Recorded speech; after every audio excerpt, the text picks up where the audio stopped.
Mai sauraro kana tare da sashen Hausa na FVM International, wanda ni Abubakar Mu'azu Ibrahim zan karanto muku takaitattun labaran duniya. Ma'aikatar harkokin wajen Iran ta musunta ikirarin shugaba Trump na Amurka kan cimma yarjejeniya game da nukiliyarta. Shugaba Trump ya faɗi haka ne a kafar yada labarai ta NBC cewa Iran ta amince ta cimma yarjejeniya da Amurka game da nukiliyarta a wata tattaunawa tsakanin ƙasashen biyu.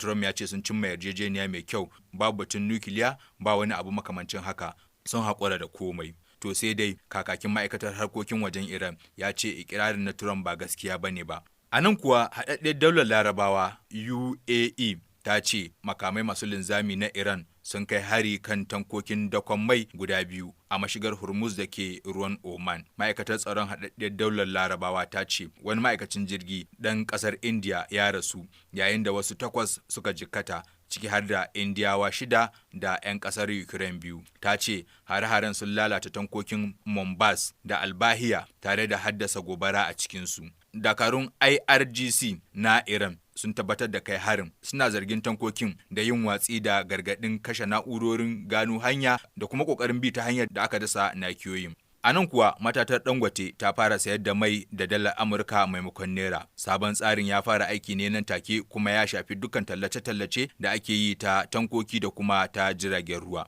Majiyoyin masana'antar ta mai sun ce an ɗauki matakin ne saboda yadda matatar ke sayan mafi yawan ɗanyen mai da dalar Amurka, lamarin da ya ƙara mata hada-hada da canjin kuɗaɗen waje. Sun ce yanzu kamfanin mai na ƙasa NNPCL na samar da ƙananan tankokin ɗanyen mai da ake biya da Naira, yayin da yawancin sayayyar ɗanyen mai ke gudana da dala. Matatar ta ce wannan rashin daidaito da kuma sauyin darajar kuɗi ya sa ta koma tsarin sayar da man fetur da dalar Amurka. Mai sauraro kada ka sha'afa, kana sauraron waɗannan labaran ne daga nan sashen Hausa na FVM International, inda kuma za ku iya sauraron waɗannan labaran da ma wasu ƙarin labaran da muke kawo muku a kafar yaɗa labarai ta Radio Kausan da ke Arlit a Niger.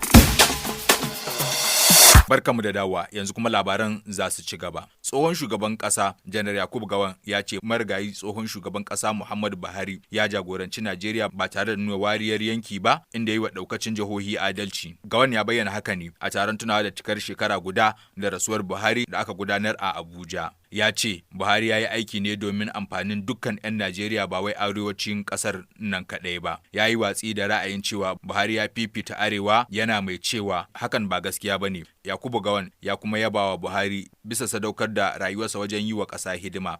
A wannan ɓangaren kuwa ƙungiyar malaman makaranta ta Najeriya NUT ta buƙaci gwamnatin tarayya ta ƙara tsaurara matakan tsaro a makarantu tare da ƙara ƙaimi wajen ceto dukkanin malamai da ɗaliban da ke hannun masu garkuwa. Shugaban NUT na ƙasa, Comrade Audu Amba, ya bayyana haka ne yayin da yake martani akan ceto malamai da ɗalibai da aka sace a jihar Oyo. Ya buƙaci gwamnati da hukumomin tsaro su aiwatar da shirin Safe School Initiative, su ƙara tsaro a makarantu tare da hukunta masu kai hare-hare akan cibiyoyin ilimi. Amba ya ce makarantun sun zama manyan wuraren da 'yan ta'adda da masu garkuwa ke kai hare-hare. Ƙungiyar ta buƙaci dukkan 'yan Najeriya su ba da goyon baya wajen tabbatar da tsaro a makarantu. Ƙarshen takaitattun labaran kenan, wanda ni Abubakar Mu'azu Ibrahim na karantu, inda za ku iya sauraron waɗannan labaran da wasu ƙarin labaran da muke wallafawa a dandalinmu na sadar da zumunta tun daga Facebook, TikTok, YouTube har ma da Instagram. Haka kuma za ku iya karanta waɗannan labaran da ma wasu ƙarin labaran da muke wallafawa a kan www.fvmhausainternational.com, inda kuma za ku iya sauraron waɗannan labaran da ma wasu ƙarin labaran a kafar yaɗa labarai ta Radio Kausan da ke Arlit a Niger.